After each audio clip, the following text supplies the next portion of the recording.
Hi guys, welcome back to day number 22 of my Confidence on Camera challenge. Today we're going to explore a little side project that I'm working on as of yesterday. So a few years ago, I've mentioned this before, a few years ago I made a tool called the Conversation Canvas. It's a tool for enabling wellbeing conversations in the workplace between line managers and their colleagues.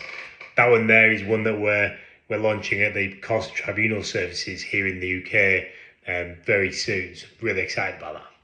Now, I was at a Mind event yesterday in Leeds, and there was a lot of talk about the Wellbeing Action Plan, which is an alternative to the Conversation Canvas, but it's very aligned to mental health, whereas the Conversation Canvas is a broader wellbeing discussion. And I've got a love and hate relationship with the Wellbeing Action Plan. I think as a reactionary tool, I think it works really, really well.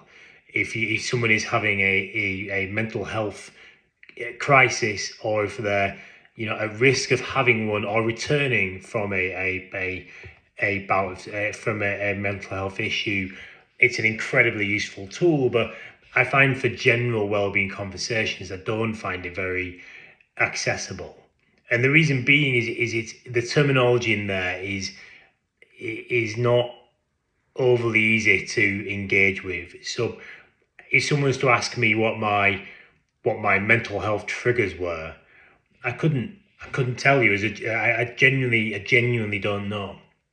And I find it really hard to answer that. And people I've spoken to similarly have had problems answering that. And I also have problems with the Wellbeing Action Plan because it's multiple pages. It's basically a questionnaire. It's 4 or 5 pages, various different questions with text boxes underneath, and it's very reminiscent of a performance management questionnaire, an appraisal process. It's very reminiscent of that. And for a well-being conversation, that's not the feeling that we want. We want something to be engaging, to be kind. That's what we need from a well-being discussion, which is one of the drivers behind me doing this as a single page document, like a Miro board type product and service. It's one of the drivers behind that. So I was in this session yesterday, and I was thinking on the Wellbeing Action Plan, and it is complementary to the Conversation Canvas. It's not a competitor to. So the Conversation Canvas isn't there as an intervention. It's there for a regular wellbeing discussion. A wellbeing action plan, I believe, is there for an intervention, not a everyday wellbeing conversation. So they both sit really nicely together. But I was thinking, how can we make this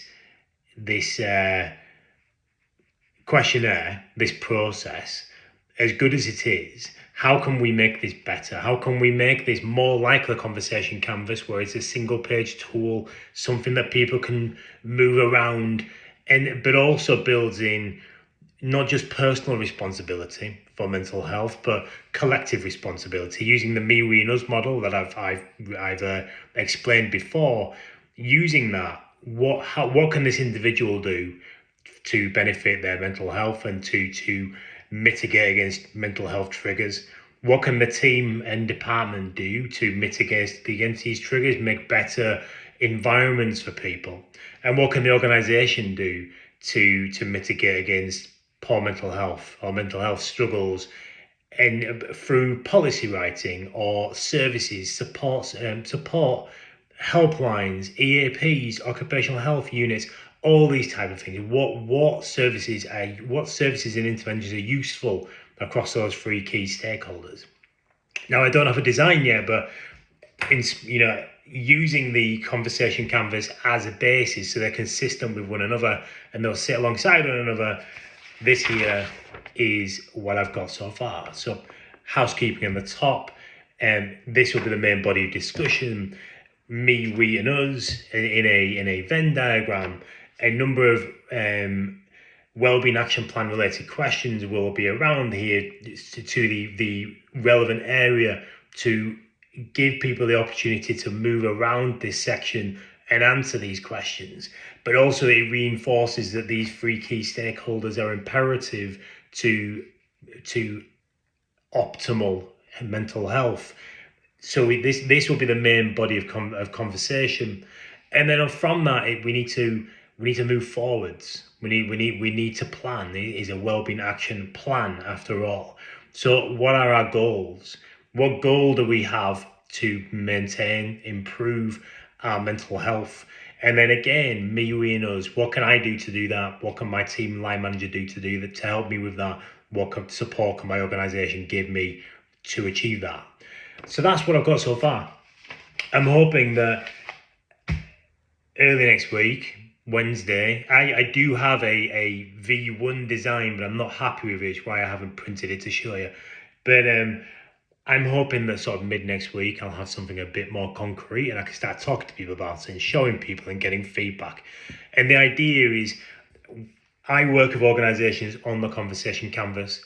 The idea is that these two tools will sit alongside one another, and they can be used for different opportunities depending on what that line manager or that person feels is needed. So that's just a bit of a little project that I wanted to share with you today. Any sort of reflections, thoughts, comments, feedback on that, I would love to hear it. If you don't agree with my comments on the Wellbeing Action Plan, please do say. I'd love to talk about it. But I'm going to leave it there because it's getting quite long. Leave it there. Have a great weekend if I don't see you before. And I shall speak to you tomorrow for day number 23. Goodbye.